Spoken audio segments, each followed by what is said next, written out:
नमस्कार, अस्सलाम वालेकुम, सत श्री अकाल, जय झूलेलाल। मैं हूं जी प्रेम बटलानी और आप देख रहे हैं हालात हाजरा का प्रोग्राम। हकीकत ये है। इब्तदा में आपसे दरख्वास्त है, चैनल ज़रूर सब्सक्राइब करें। नाजरीन, कल भारत ने अपनी फॉरेन ट्रेड पॉलिसी का ऐलान कर दिया। भारत के वज़ीर तिजारत हैं जनाब पीयूष गोयल, उन्होंने कल दिल्ली में इस पॉलिसी का ऐलान किया। पहले इसे एग्जिम पॉलिसी करके कहा जाता है, एक्सपोर्ट इंपोर्ट पॉलिसी, लेकिन अभी उसे एफटीपी या फॉरेन ट्रेड पॉलिसी का नाम दिया गया। अच्छा, वैसे भी इन्होंने जो ये नई हुकूमत है मोदी की, जब 2014 में आई थी तो इनकी पहली एफटीपी आई थी 2015 में, और उसमें उसका जो है दौर 5 साल फिक्स किया गया था। वो पहली एफटीपी का दौर 5 साल फिक्स किया गया था, लेकिन अभी ये जो एफटीपी दी गई है इसमें इसका कोई फिक्स टाइम नहीं है, कोई टाइम फ्रेम नहीं है। उल्टा इसमें ये है कि जैसे जैसे वक्त के हालात बदलते जाएंगे उस हिसाब से पॉलिसी में भी चेंजेस लाई जा सकती हैं, और यानी it will be always in the gauge of the government. तो देखते रहेंगे, जैसे जैसे चैलेंजेस आएंगे उस हिसाब से उसका रिएक्शन दिया जाएगा। और इस पॉलिसी में होल्ड और ब्रेथ ये उम्मीद दिखाई गई है या ये फैसला किया गया है कि इंशाल्लाह 2030 तक, नाजरीन, इस पॉलिसी में ये उम्मीद जताई गई है कि 2030 तक भारत की बरामदात या एक्सपोर्ट्स, या जिसे हिंदी में निर्यात कहते हैं, वो 2000 बिलियन या 2 ट्रिलियन डॉलर तक पहुंच जाएगी। अभी कोई अनहोनी बात भी नहीं है ये, क्योंकि जैसे पिछले साल हमने देखा कि 650 बिलियन डॉलर की एक्सपोर्ट हुई थी, ये पिछले से भी पिछले साल। अभी ये साल जो कल ख़त्म हुआ है और इसके जैसे आदाद व शुमार आए हैं, हमने एक व्लॉग भी किया था, उसमें आपको बताया था कि हमें उम्मीद है कि 750 बिलियन डॉलर से तो ज़्यादा ही होगी, 750 बिलियन डॉलर तक भी पहुंच सकती है ये जो 2022-23 का साल गया। और इस लिहाज से हम कह सकते हैं कि इंशाल्लाह ये जो साल है, अभी 23-24 में अभी हमने कदम रखा है, आज से 1 अप्रैल हिंदुस्तान का माली साल जो है ना, अप्रैल से मार्च तक होता है। तो इसमें हमें उम्मीद है कि कम से कम 100 बिलियन डॉलर की तो बढ़ोतरी होगी ही। और इस लिहाज से हमें उम्मीद है कि भारत की बरामदात जो है 2030 तक 2000 बिलियन डॉलर या 2 ट्रिलियन तक पहुंच जाएंगी। अच्छा, इसके लिए जो पॉलिसी फ्रेमवर्क बनाया गया है उसमें वो डिस्ट्रिक्ट्स ऑफ एक्सेलेंस चुने गए हैं। वो हैं 100 डिस्ट्रिक्ट्स ऐसे मुंतखब किए गए हैं, और हर ज़िले की अपनी अपनी एक ख़ास पहचान है, अपनी अपनी एक ख़ास पैदावार है। मैं उसके बारे में थोड़ा बहुत आपके गोशगुजार कर रहा हूँ। अभी जैसे फरीदाबाद है यूपी में, वो कपड़े के लिए, मुरादाबाद है दस्तकारी के लिए, मिर्ज़ापुर है कालीन गालीचे, बनारस है हैंडलूम के लिए, साड़ी है, बनारसी साड़ी बहुत मशहूर होती है। तो ये इस तरह जो है टाउन्स ऑफ एक्सपोर्ट एक्सेलेंस, ऐसे 100 टाउन्स जो है ना वो मुंतखब किए गए हैं, और उनके ऊपर जोर दिया जाएगा कि उनकी अपनी अपनी जो निश जो एक्सेलेंस है उसमें वो उसका फ़ायदा उठा के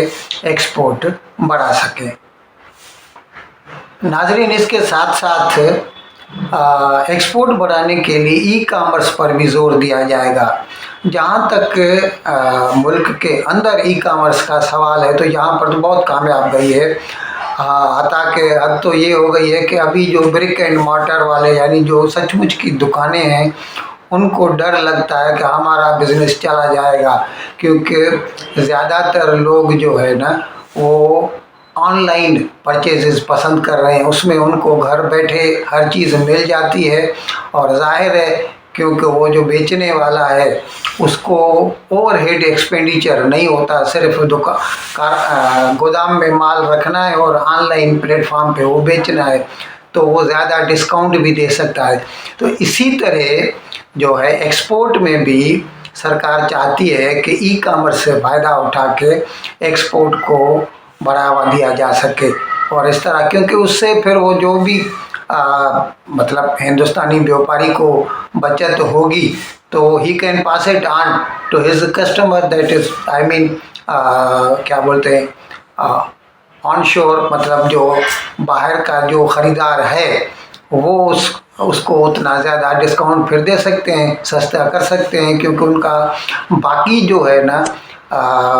فزیکلی جو ہے سیل کرنے میں جتنا باقی مال تو خیر ظاہر ہے شپ کے تھرو یا کسی بھی طرح جو ہے وہ بیچا جائے گا، لیکن سودا کرنے کے لیے وہ آن لائن سودے ہو سکیں گے، تو اس طرح جو ہے ملک میں برآمدات کو بڑھاوا دیا جا سکتا ہے۔ ناظرین، اس سلسلے میں روپی ٹریڈ پر بھی غور کیا گیا۔ اب کیا ہے کہ بہت سارے ممالک ایسے ہیں جن کے پاس ڈالر کی کمی ہوتی ہے۔ اب جیسے لے لیجئے آپ بنگلہ دیش لیجئے، سری لنکا لیجئے، نیپال لیجئے، اب ان کے پاس ڈالر کی کمی ہے تو بھارت چاہتا ہے ان کو، اور انہوں نے اپنایا بھی ہے کہ وہ روپی کا جو ہے نا وہ اسٹرو اکاؤنٹ ہندوستان میں کھولیں اور روپی میں خریدیں اور روپی میں بیچیں، اس طرح ان کو ڈالر کا کمیشن بھی نہیں دینا پڑے گا تو چیز سستی بھی پڑے گی اور ڈالر کی ضرورت ہی نہیں پڑے گی، یعنی ایک لحاظ سے وہ ایک قسم کا جیسے بارٹر ٹریڈ ہو جاتا ہے، اور اس طرح سے یہ it is a one one situation for both purchaser as well as seller. ناظرین، پاکستان کی سپریم کورٹ میں 3-4 روز سے یہ جو سنوائی ہو رہی ہے، حقیقت میں تو وہ پی ٹی آئی نے جو درخواست فائل کی تھی کہ سپریم کورٹ کا جو سوو موٹو بینچ بنایا گیا تھا اور جس کا 1 مارچ والا وہ جو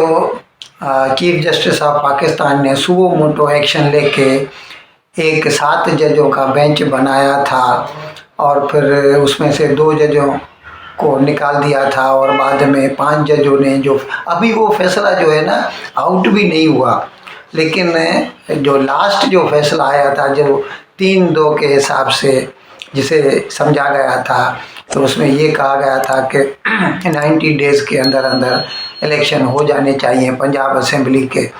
تو پنجاب اسمبلی اور خیبر پختونخوا کے، تو اس کے بعد جو ای سی پی نے تاریخ دی تھی 30 اپریل کی، اور پھر بعد میں ای سی پی نے اس کو بدلی کر دیا اور 8 اکتوبر کی تاریخ دے دی، جس کے خلاف پھر پی ٹی آئی نے یہ پٹیشن فائل کی سپریم کورٹ میں، اور اس کے اوپر یہ سنوائی ہو رہی ہے 3-4 روز سے۔ لیکن جناب یہ جو سنوائی ہے نا یہ کسی بالی ووڈ کے پاٹ بوائلر سے کم نہیں ہے، اس میں جذبات بھی ہیں، ایکشن بھی ہے، ٹریجڈی بھی ہے، کامیڈی بھی ہے، ہر طرح کا مسالہ ہے، مسالہ بالی ووڈ فلم ہے یوں سمجھ لیجئے آپ، کیونکہ ابھی جیسے جسٹس مندوخیل اور منصور شاہ جو ہے انہوں نے اعتراض اٹھایا تھا کہ وہ جو پہلی جو سوو موٹو والی جو بینچ بنائی تھی وہ حقیقت میں بقول ان کے 4-3 کے حساب سے وہ رد ہو گئی تھی، اور وہ جو 90 ڈیز والا order could not be implemented کیونکہ وہ تو 3-2 کے حساب سے تھا، تو پھر جب چیف جسٹس آف پاکستان نے ان کی یہ بات نہ مانی اور وہ اس بات پہ بضد رہے کہ نہیں وہ 3-2 والا حساب جو ہے مطلب فیصلہ جو تھا وہ فائنل تھا، تو پھر ان دونوں نے اپنے آپ کو ریکیوز کر دیا، اور پھر ابھی جسٹس مندوخیل نے بھی جمال مندوخیل نے بھی ریکیوز کر دیا، اور جسٹس امین الدین خان انہوں نے بھی اپنے آپ کو ریکیوز کر دیا۔ اب بچ گئی ہے صرف 3 ججوں کی بینچ جو کہ ابتدا میں 9 سے شروع ہوئی تھی، اور 9 میں سے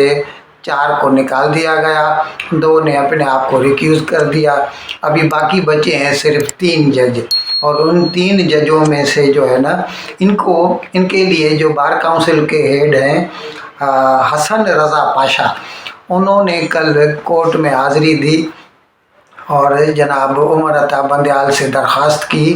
कि क्योंकि ये मामला जो है बहुत नाजुक है और पूरे मुल्क की सियासत के ऊपर असरअंदाज हो सकता है, तो इसके लिए आप एक फुल कोर्ट की बेंच बनाए, 15 के 15 जज जो है ना बैठ के सुप्रीम कोर्ट के इसको सुने। तो उसके बारे में फिर chief justice of Pakistan Umar Ata Bandial ने उनकी ये बात न मानी और उन्हें कहा कि ये मेरा एक्सक्लूसिव प्रीरोगेटिव है कि मैं जैसी भी बेंच बनाऊं, और अभी इस बात पे वो अभी अड़े हुए हैं कि अभी ये 3 जजों की बेंच ही जो है ये मामला सुनेगी और इसके ऊपर फैसला करेगी। फिर उन्होंने जस्टिस उमर अता बंदयाल ने अटॉर्नी जनरल ऑफ पाकिस्तान को कहा कि आप जो है वो सेक्रेटरी ख़जाना और सेक्रेटरी दिफा, defence secretary and finance secretary, दोनों को यहाँ कोर्ट में लेकर आएँ, क्योंकि इलेक्शन करवाने के लिए एक तो फंड्स चाहिए, उसके लिए सेक्रेटरी फाइनेंस के साथ मशवरा करना पड़ेगा और सेक्रेटरी डिफेंस लेकर आए क्योंकि हमें आर्मी की मदद की ज़रूरत पड़ेगी ताकि सिक्योर लॉ एंड आर्डर का कोई प्रॉब्लम न हो। और फिर उसके बाद उन्होंने जो कहा वो एक बहुत अजीब बात कह दी, आप ज़रा गौर से सुनिए वो क्या कहते हैं जस्टिस उमर अता बंदयाल। और ये इसीलिए मैंने बोला ना आपको कि ये जो पाकिस्तान की सुप्रीम कोर्ट में ये जो चल रही है पेशी, ये किसी हिंदी पॉट बॉयलर से कम नहीं है। उन्होंने कहा आप पार्लियामेंट में जाते हैं तो आपको ऐसे लोग नज़र आते हैं जो कल तक जेल में थे। अब देखिए जनाब, इससे उनकी मुराद किसकी तरफ है? भले ही उन्होंने नाम नहीं लिया, लेकिन जाहिर है इससे उनकी मुराद पाकिस्तान का वज़ीर आज़म शहबाज शरीफ है जो कल तक जेल में था। लेकिन अभी यहाँ पर अगर हम देखें, वो कहते हैं कि मैं पाकिस्तान के आइन को सुप्रीम मानता हूँ और उसके ऊपर अमल दरामद करता भी हूँ, उसका मैंने हलफ भी लिया है और दूसरों से भी यही उम्मीद करता हूँ कि वो पाकिस्तान के आइन पर हरफ बहरफ, जैसे वो उर्दू में कहते हैं, मनोअन अमल किया जाए। लेकिन वो खुद क्या करते हैं, वो कहते हैं कि ऐसा आदमी पार्लियामेंट में खड़े होकर या नेशनल असेंबली में, वो नेशनल असेंबली का मेंबर है,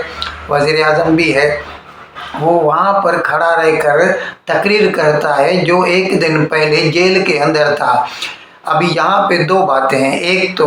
अगर वो जेल के अंदर था तो जेल से बाहर वो किसी एग्जीक्यूटिव आर्डर से नहीं आया, कोर्ट के हुक्म से आया है, तो कोर्ट भी तो जनाब आपकी हुई, एक बात। दूसरी बात, वो वज़ीर आज़म बना है तो उसको जो है नेशनल असेंबली में मुंतखब किया गया था और ये it was done as per your order and as per the tenets of the constitution of Pakistan. और आप अगर उसको मानने से इनकार करते हैं तो इसका मतलब तो फिर ये हुआ कि आप पाकिस्तान के कॉन्स्टिट्यूशन को मानने से इनकार करते हैं, तो ये तो फिर एक किस्म की कंट्राडिक्शन हो गई। एक तरफ आप कहते हैं कि मैं खुद भी सुप्रीम मानता हूँ पाकिस्तान के कॉन्स्टिट्यूशन को और दूसरों से भी ये उम्मीद करता हूँ, लेकिन आपके आमाल तो इसके जो है गमाजी नहीं करते, वो तो उल्टा बोलते हैं। इन अल्फाज के साथ मैं आज का प्रोग्राम ख़त्म करने की आपसे इजाज़त चाहता हूँ, लेकिन विदाई लेने से पहले एक मरतबा फिर आपसे मेरी दरख्वास्त है, जिस किसी साहब या साहबा ने अब तक हमारे इस चैनल को सब्सक्राइब नहीं किया, अज़राए करम इसको जल्द से जल्द सब्सक्राइब करें, प्रोग्राम को लाइक करें, शेयर करें और घंटी का बटन दबाना न भूलें। बहुत बहुत शुक्रिया। खुदा हाफिज़।